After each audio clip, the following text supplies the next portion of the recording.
Tak sekalipun, tak sekalipun kau tinggalkanku. Yesus, sahabatku. Mari kita berdoa. Sungguh kami percaya dan kami bersyukur Allah yang selama ini menyertai kami adalah Allah yang sama yang terus membimbing kami dan terus juga untuk membentuk kami sebagai anak-anak Tuhan yang memperkenankan akan hati Tuhan. Kami bersyukur di malam ini Tuhan boleh undang kami untuk datang ke rumah Tuhan bersama-sama dengan saudara seiman kami. Kami telah memuji Tuhan, menaikkan doa syafaat kami kepada Tuhan, dan sebentar lagi kami akan belajar sebenarnya firman-Mu. Berbicaralah ya Tuhan kepada kami melalui kebenaran firman Tuhan, dan kami siap untuk mendengarkan. Di dalam nama Tuhan Yesus kami berdoa dan bersyukur. Amin. Silakan duduk jemaat kasih dalam Tuhan. Jemaat kasih dalam Tuhan, kita hari ini akan membahas sebuah tema yaitu manusia yang berharga. Kita akan landasi di dalam Yesaya pasal 43, ayat yang pertama sampai dengan ayat yang ke-7. Kita akan baca secara bergantian. Ayat yang pertama saya akan membacakan, ayat yang genap silakan jemaat yang membacakan. Yesaya 43 ayat yang pertama, demikianlah firman Tuhan. Namun sekarang beginilah firman Tuhan yang menciptakan engkau, hai Yakub, yang membentuk engkau, hai Israel. Jangan takut, sebab aku telah menebus engkau, aku telah memanggil engkau dengan namamu, engkau adalah milikku.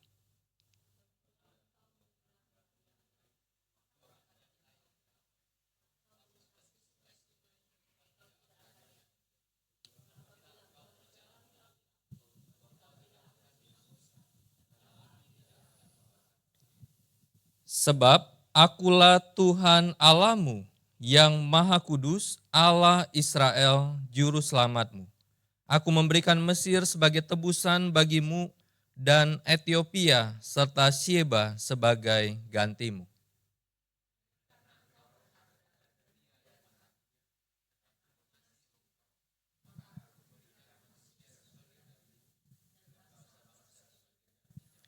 Ayat yang kelima, janganlah takut sebab aku menyertai engkau, aku akan mendatangkan anak cucumu dari timur dan menghimpun engkau dari barat.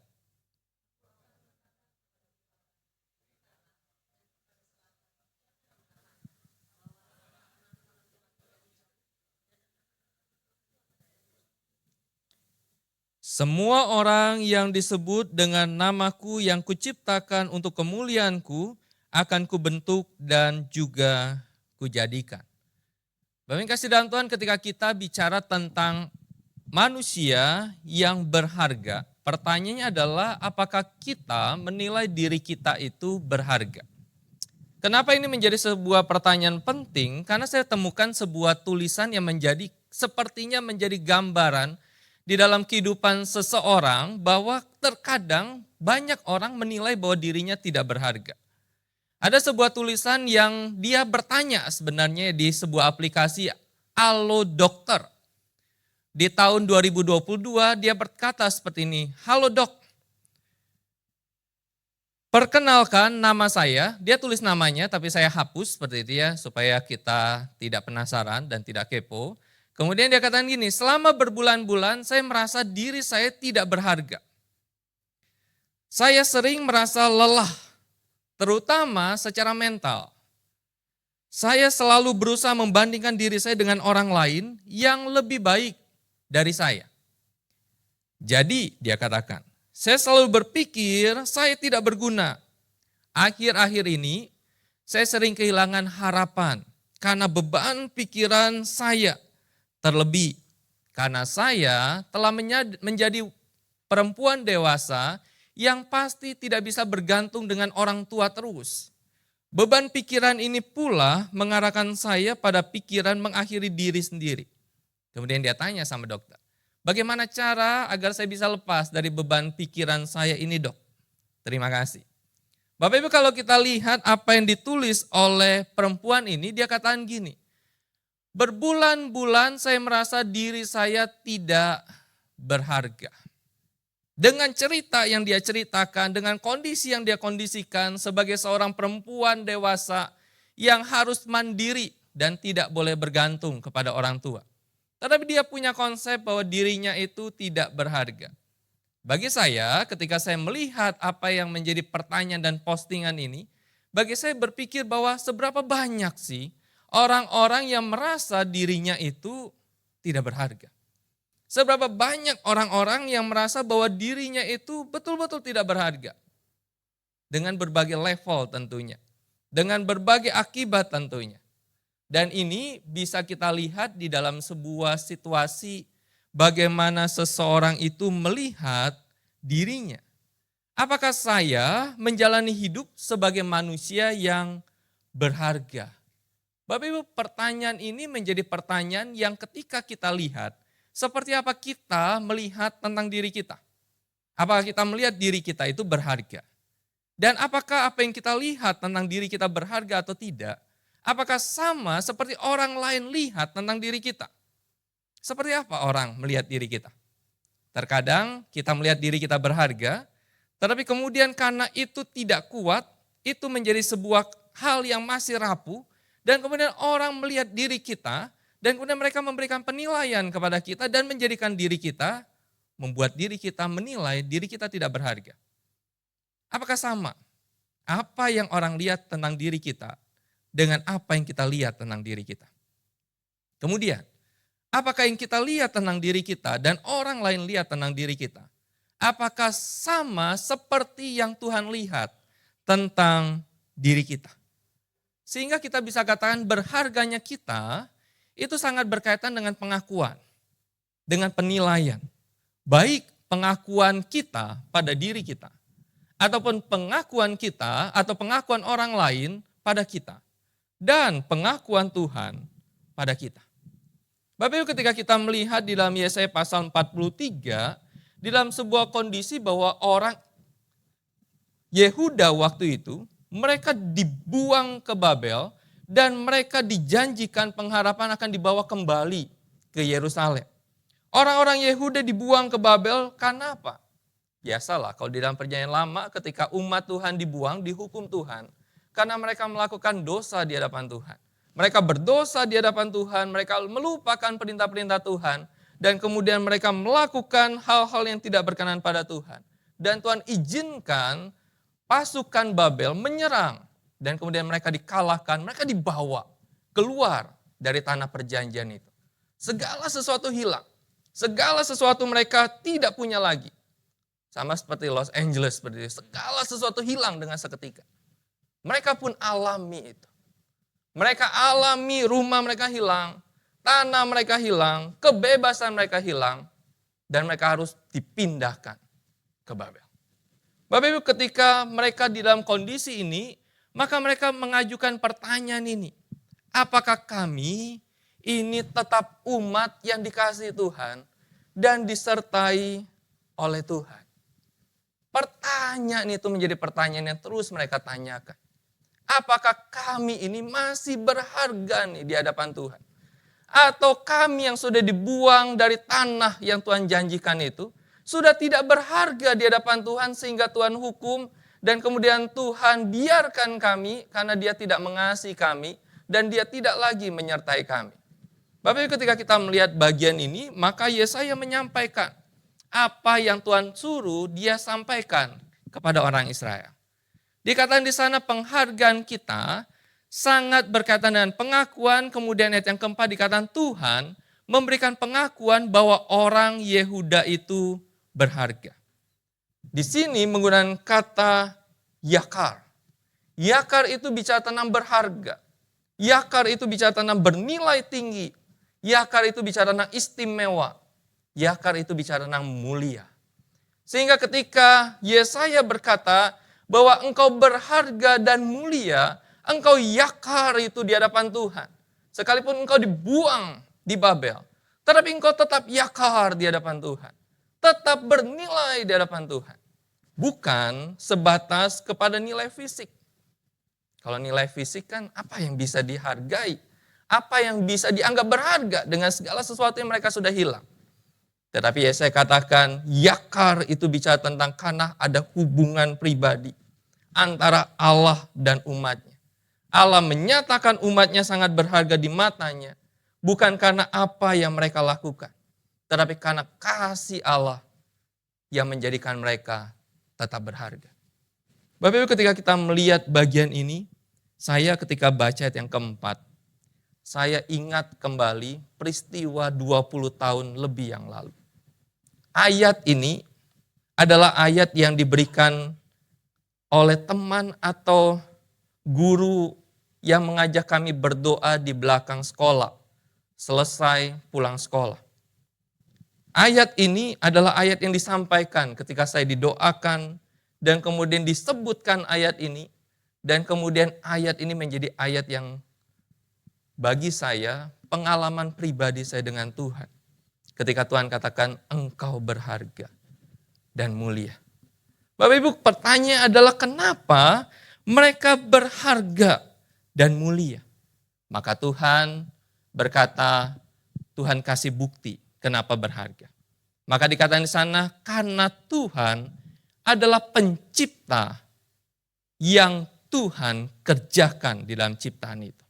Maka muncul dua kata di situ.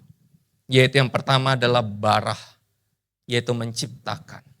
Bagaimana Allah membentuk, mengubah sesuatu menjadi ciptaan yang baru dan sempurna, yang mengalami pembaharuan dan transformasi itu. Yang kedua adalah yatsar, yaitu membentuk. Bagaimana Allah membentuk atau membuat sesuatu berdasarkan rancangan, rencana, blueprint-nya Allah di dalam hidup umatnya. Kalau kita melihat akan hal ini, maka kita diingatkan kembali akan khotbah pada minggu pertama di tahun ini. Dengan sebuah tema yang disampaikan oleh Musa Petrus adalah ini dunia Bapa, jangan khawatir. Dikatakan di sana segala sesuatu di dunia ini ada karena diciptakan oleh Allah. Bukan karena peristiwa yang terjadi di luar Allah. Evolusi, subprimordial, masih ingat kan ya? Khotbah itu, khotbah Musa Petrus, seperti kalau nggak ingat, di-share lagi PPT-nya. Nah, jadi evolusi, subprimordial, teori Big Bang, yang ingin menunjukkan bahwa segala sesuatu ada ini di luar Allah. Tetapi Alkitab katakan tidak, segala sesuatu yang ada di dunia ini diciptakan oleh Allah. Dan Yesaya ingatkan lagi kepada orang Israel, bahwa mereka ada karena diciptakan oleh Allah. Suku Israel, bangsa Israel ada karena diciptakan oleh Allah. Dibentuk oleh Allah, dipilih oleh Allah, dijanjikan oleh Allah. Dan bukan karena mereka mau, mereka ada. Tetapi karena Allah mau, mereka ada. Bapak Ibu, ketika kita melihat bagian ini, konsep Allah yang menciptakan adalah konsep yang penting tuh. Ketika kita melihat apapun, situasi kita, kondisi apapun yang ada di dalam hidup kita, ada pribadi yang sudah menciptakan kita, yaitu Allah. Seberapa banyak orang menilai dirinya banyak kurangnya, yang akhirnya membuat dia mengubah apapun yang ada di fisiknya. Kami suka ngobrol, kayak artis gitu ya. Beberapa artis itu udah cantik, namanya juga artis. Kemudian dia operasi plastik. Kemudian kami suka ngobrol, ketika operasi plastik, habis operasi plastik, bukan nambah cantik. Padahal sebelumnya lebih cantik. Bapak seberapa banyak orang merasa Allah ini kayaknya tidak terlalu membuat saya atau menciptakan saya terbaik. Saya bertumbuh di dalam situasi itu. Saya dulu waktu kecil itu sangat tidak pede dan tidak merasa bahwa fisik saya itu baik seperti itu. Saya dulu waktu kecil bergumul dengan yang namanya teh lalat. Sehingga eh, ada satu tai lalat yang ada di atas saya, di kepala saya, dan kemudian saya berusaha untuk tutup dengan rambut. Karena saya merasa nggak nyaman. Saya merasa nggak baik. Saya melihat teman-teman saya, kayaknya mereka lebih ganteng. Sebenarnya. Gak mungkin saya lihat teman saya rasanya lebih cantik dan akhirnya saya jadi cantik. Nggak mungkin kan ya. Saya bandingkan dengan laki-laki, kayaknya dia bersih seperti itu ya. Dia baik. Dan kemudian saya tanya, Tuhan, kenapa saya seperti ini? Kemudian saya bertumbuh menjadi anak yang tidak terlalu pintar dibandingkan dengan teman-teman saya. Saya bertumbuh sebagai anak yang secara ekonomi keluarga saya tidak baik-baik saja dibandingkan dengan teman-teman saya. Jadi kalau Bapak Ibu tanya, seberapa kamu tidak baik? Saya ingat suatu hari tante saya kasih saya koin 100 perak ketika saya masih SD. Saya lagi main-main sama teman saya, kemudian saya dipanggil ke sini. Dia panggil bahasa Mandarin. Ke sini. Kemudian dia kasih saya koin 100 rupiah waktu itu. Dan memori itu terus saya ingat. Kenapa? Karena waktu itu saya nggak ada uang jajan. Bapak Ibu, ketika melihat akan ayat ini dan kemudian SMA saya dikasih ayat ini, saya berkata pada Tuhan, iya Tuhan. Engkau sudah ciptakan saya, tidak ada yang kurang. Sedikit pun. Tidak ada yang Tuhan menyesal dan kemudian Tuhan katakan, kayaknya kurang nih ciptain Roni. Enggak, saya bilang. Tuhan ciptakan saya sangat baik. Sampai saat ini. Bapak Ibu, itulah yang Tuhan ingin katakan kepada Yesaya dan kepada orang-orang Yehuda. Tuhan sudah menciptakan mereka dengan sangat baik. Tetapi kenapa mereka berpaling dari Tuhan? Bapak Ibu, saya tidak tahu bagaimana kondisi kita. Apa kita menyesal dengan tubuh fisik kita? Apa kita menyesal dengan kepintaran kita, otak kita? Apa kita menyesal dengan status ekonomi dan sosial kita? Apa kita menyesal dilahirkan di keluarga saat ini? Tetapi percayalah, ketika Tuhan menciptakan kita, Dia tidak pernah salah. Dia tidak pernah salah. Kemudian yang kedua, adalah Yesaya berkata Allah adalah juru selamat yang menebus. Kata menebus di situ menggunakan kata goel atau gaal. Yaitu menebus, melindungi. Yang menunjukkan kalau di dalam sebuah kehidupan manusia, menunjukkan seorang yang bertanggung jawab, melindungi, membela, membalas dendam, menebus anggota keluarga yang mengalami masalah. Dan tugas gaal atau goel ini ada dua. Yang pertama, memberikan perlindungan agar tidak terjadi kekerasan kepada orang keluarga yang mengalami pergumulan itu. Kemudian yang kedua adalah membayar tebusan kerabat agar harta benda atau kebebasan orang tersebut dapat dikembalikan kepada mereka. Dan gaal atau goel ini kita bisa lihat di dalam kisah Boas menjadi goel atas Rut. Kalau kita baca kitab Rut seperti itu ya, maka di sana Boas itu di atasnya dia ada orang yang harusnya bisa menjadi goel. Kemudian dia ajak ketemu orang itu di hadapan para tokoh-tokoh yang ada saat itu. Dia bilang kepada orang yang di atasnya yang bisa menjadi goel, kamu mau jadi goel atas tanah yang sudah akan dijual ini. Kemudian orang itu setuju, boleh, saya mau jadi goel. Kemudian Boas katakan, kalau kamu jadi goel atas tanah itu, ketika kamu beli tanah itu, maka kamu akan juga mendapatkan Rut. Kemudian orang itu nggak jadi. Dan akhirnya apa yang dilakukan? Boas menjadi goel atas Rut. Dan dia membeli tanah itu. Bapak Ibu, ketika Yesaya memunculkan Allah adalah goel itu. Allah menegaskan Israel tidak perlu takut. karena Allah telah menebus mereka untuk membebaskan mereka. Israel adalah milik Allah. Israel adalah milik Allah karena Dia membentuk mereka menjadi suatu bangsa sejak awal dan sekarang akan membebaskan mereka dari perbudakan. Allah yang menyelamatkan mereka. Bapak Ibu, seberapa kita merasa diri kita berharga di dalam kaitan Allah yang telah menebus kita, menyelamatkan kita. Seberapa banyak orang-orang Kristen yang ditanya apakah dia percaya pada Tuhan, sudah menerima Kristus sebagai Tuhan dan Juru Selamatnya, dan kemudian orang itu berkata iya, tetapi dia tetap merasa dirinya tidak berharga. Bapak Ibu, Kristus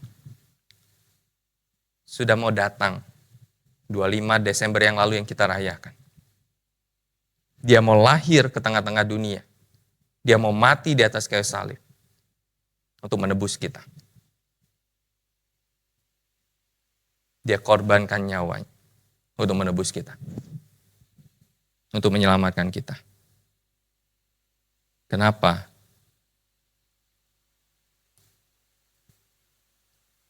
Karena kita berharga di matanya. Seberapa banyak anak-anak Tuhan yang merasa dia tidak berharga. Padahal dia tahu dia sudah diselamatkan oleh Tuhan. Keselamatan itu tidak bisa digantikan dengan apapun. Karya Kristus di atas kayu salib tidak bisa tergantikan dengan apapun. Yang ketiga, Allah adalah Allah yang menyertai. Imak, Allah yang bersama-sama. Allah yang menyertai, Allah yang senantiasa hadir, mendampingi, memberikan perlindungan kepada mereka. Memang mereka ada di Babel. Memang mereka diperbudak. Memang mereka jauh dari tanah tempat yang Tuhan janjikan. Tetapi Allah tidak tinggalkan mereka. Ada sebuah kepercayaan waktu itu, bahwa setiap wilayah itu ada daerah, ada penguasanya. Ada yang berkuasa atas daerah itu. Tetapi saya katakan, itu tidak berlaku bagi Allah. Sekalipun kamu di Babel, Allah tetap imak. Allah tetap bersama. Allah tetap menyertaimu. Sekalipun kamu menjadi budak, Allah tidak meninggalkan. Bapak Ibu, perjanjian lama mengenal dan perjanjian baru digenapi dengan sebutan ini. Immanuel, God with us. Tuhan bersama dengan kita. Tuhan menyertai kita. Seberapa banyak kita merasa kita berjalan sendiri. Seakan-akan Tuhan tidak hadir dalam hidup kita. Seakan-akan kita berjalan sendiri, dan seakan-akan Tuhan tidak peduli kepada kita. Seakan-akan kita berjuang sendiri dan Tuhan tidak menolong kita. Sehingga yang pertama, manusia yang berharga karena diciptakan, ditebus, dan dipelihara oleh Allah. Kemudian yang kedua, di dalam Alkitab itu ada beberapa sebutan tentang Allah. Tetapi kemudian saya berpikir, di dalam Yesaya 43 ayat 1 sampai yang ke-7, kemudian saya tertarik dengan satu sebutan tentang Allah, yaitu El Roi. Bapak, El Roi itu adalah Allah yang maha melihat, memperhatikan dengan seksama, mengawasi, mengamati. Dan ini muncul ketika Hagar, di dalam Kejadian 16 ayat yang ke-13. Hagar berkata gini, "Engkaulah El Roi, sebab katanya, sesungguhnya di sini aku telah melihat Dia yang melihat aku." Allah adalah Allah yang El Roi. Sekalipun mereka jauh, sekalipun mereka dibuang, tetapi Allah yang sama, yang tidak pernah memalingkan lihatannya kepada mereka. Ada satu peristiwa di dalam perjanjian baru, di dalam Matius 14 ayat yang ke-14, ketika Yesus mendarat, dia melihat orang banyak yang besar jumlahnya, maka tergeraklah hatinya oleh belas kasihan kepada mereka. Dan dia menyembuhkan mereka yang sakit. Tuhan Yesus melihat adalah Tuhan Yesus yang menyembuhkan, yang menolong dan menebus umatnya. Philip Yancey berkata gini, kita baca sama-sama ya, 1, 2, 3. Allah hadir bersama kita dalam masa-masa sulit, menunjukkan bahwa Dia melihat dan peduli terhadap penderitaan kita. Allah tidak hanya melihat dari kejauhan, tetapi juga terlibat secara intim dalam kehidupan kita, menawarkan penghiburan dan harapan di tengah penderitaan. Allah yang hadir bersama kita. Kalimat menarik dikatakan terlibat secara intim dalam kehidupan kita, menawarkan penghiburan atau memberikan penghiburan dan harapan di tengah penderitaan. Bapak Ibu, sehingga kita yang poin kedua adalah manusia yang berharga, selalu berada dalam pandangan dan perhatian Tuhan, tidak pernah luput dalam setiap keadaan hidup kita. Sehingga refleksi pribadi saya adalah gini, kita adalah manusia yang berharga di hadapan Allah, yang selalu melihat dan memperhatikan kita. Oleh karena itu, jangan pernah menilai diri sendiri sebagai manusia yang tidak berharga. Karena kamu berharga di hadapan Tuhan. Kenapa? Karena Allah ciptakan kita, karena Dia selamatkan kita, Dia sertai kita, dan Dia terus menjadi Allah Eroi, Allah yang melihat dan menolong kita. Saya tidak tahu bagaimana pergumulan Bapak Ibu, tantangan Bapak Ibu, tetapi yakinilah kita berharga di mata Tuhan. Dan itu yang saya rasakan 42 tahun ini.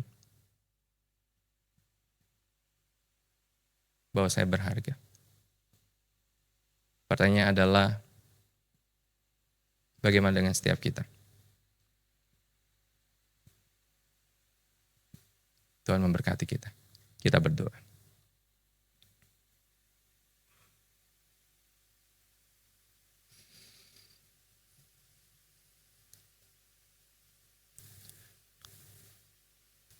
Tuhan, Kau tahu kondisi setiap kami. Engkau tahu pergumulan kami. Engkau tahu permasalahan yang kami alami. Engkau tahu tantangan hidup kami. Dan terkadang di dalam segala perjalanan hidup kami, mungkin kami merasa bahwa diri kami tidak berharga.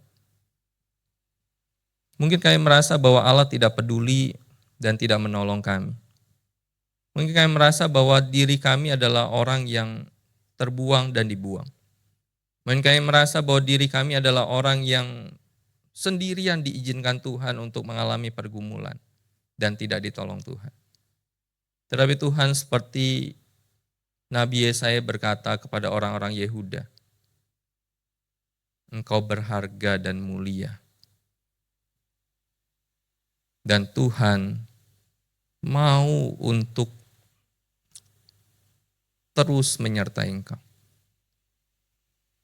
Tuhan, biarlah itu menjadi bagian dalam hidup kami.